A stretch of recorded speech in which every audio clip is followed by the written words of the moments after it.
Welcome to Soltron. Today I just wanted to do a really quick video going over some of the minor customs I've been working on. Alright, so we'll do the blue Cop Trinity first. So you can see I gave him like this gun mod for his card weapon. And I think he looks pretty excellent wielding this. It looks like it's basically intentional. And this was a really simple mod, so I'll show you how that all works out.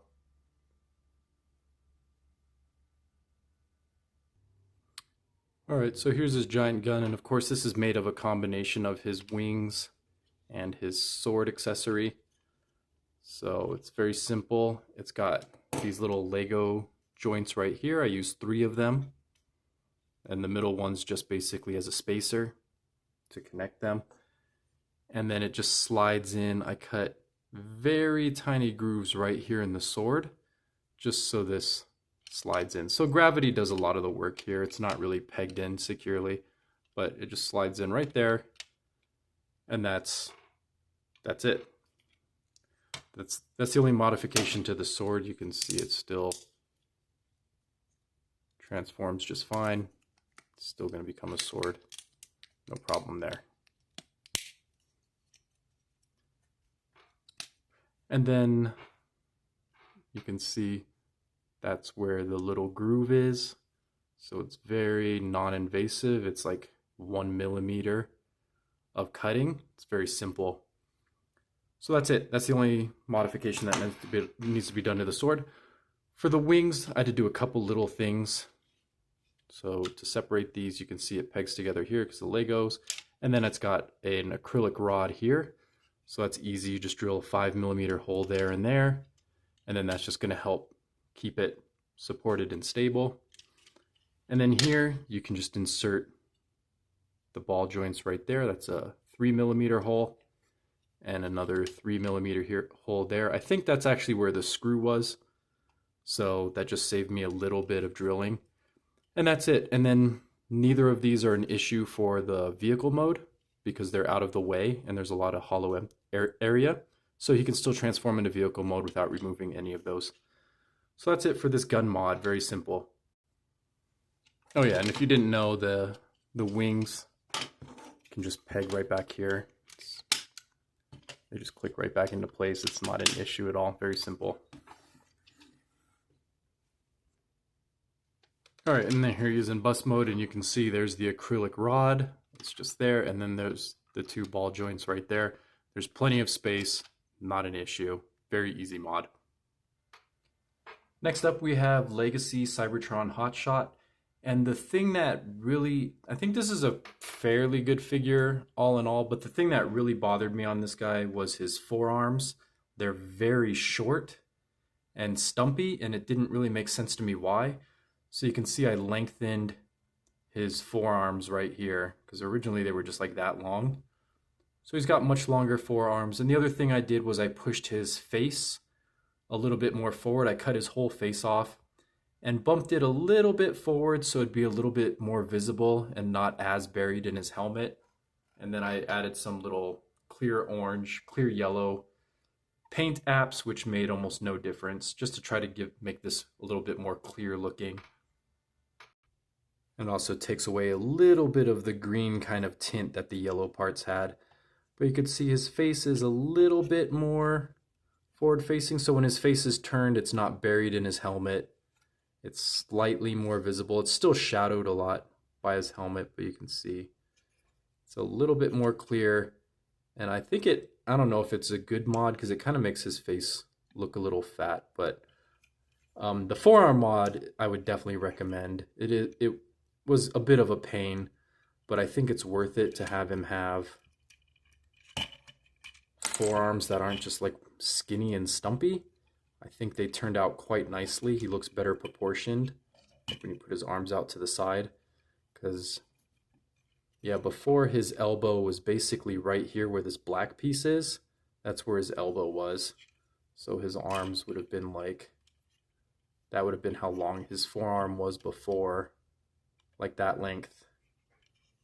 And now it's this length. So his forearm bend would have been right there. And now it's all of this. So he's got much longer forearms. Not a dramatic change, but I think it's pretty useful. I don't know why he wasn't designed that way, because I don't know why they made his forearm so short in the first place.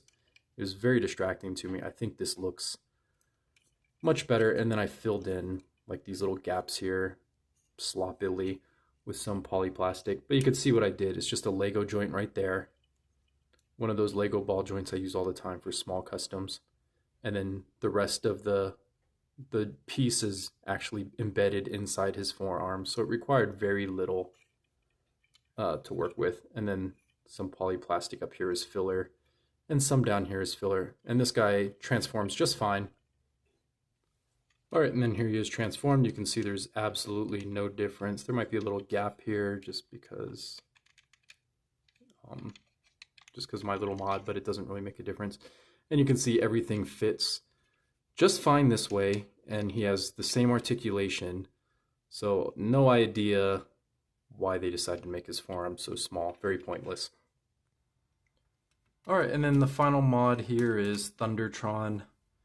So you can see I gave him this whip weapon, a flintlock, painted his sword, gave him this shield weapon, and there's some little bits of gold paint here and there based on like somebody else that I saw that painted this guy. I think all the claw parts I painted gold, and then some gold paint on his face just to give him some definition. But yeah, he's just basically got a whole new set of weapons. And we get a close-up look at his face here, and I think the gold on his eye patch and his beard beads look pretty good, and it definitely needed another color other than gray and silver. So I think that turned out very nicely, and then you can see some gold accents here.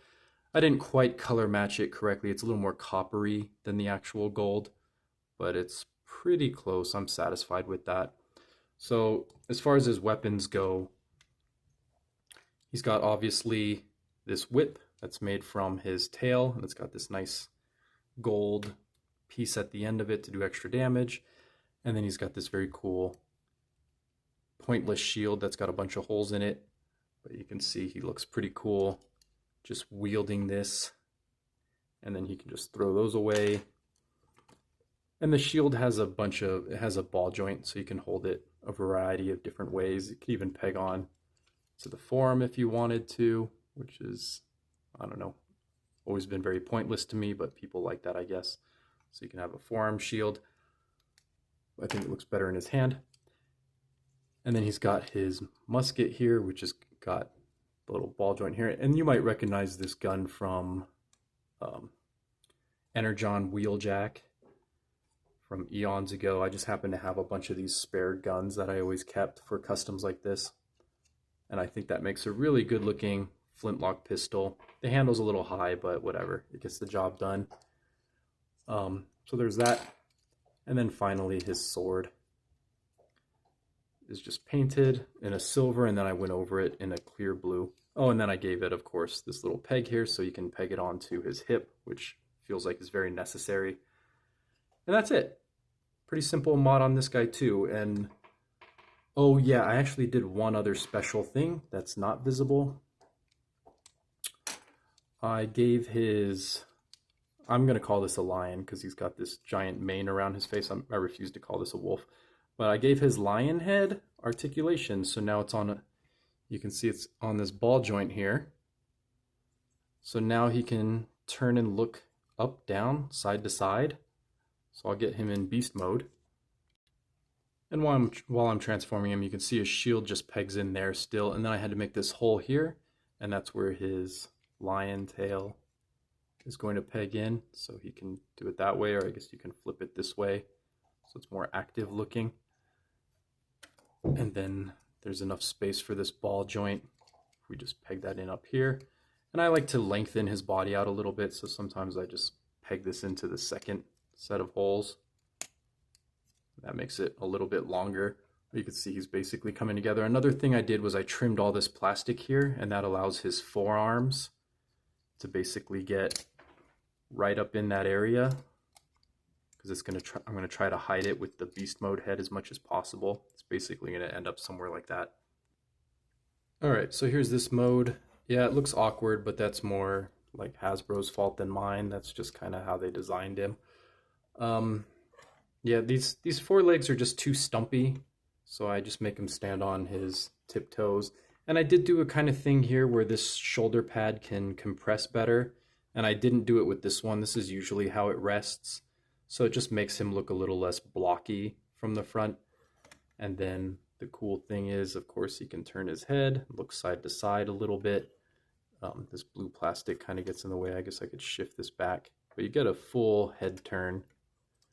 And then he's not really pegged into place so well, so his whole body is kind of just there.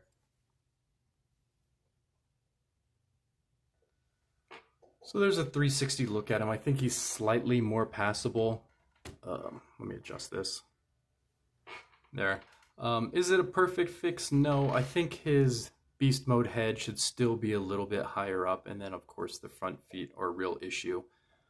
But otherwise, I think this is an improvement of his form. I don't like it when they have the beast mode head just like lined up with the torso.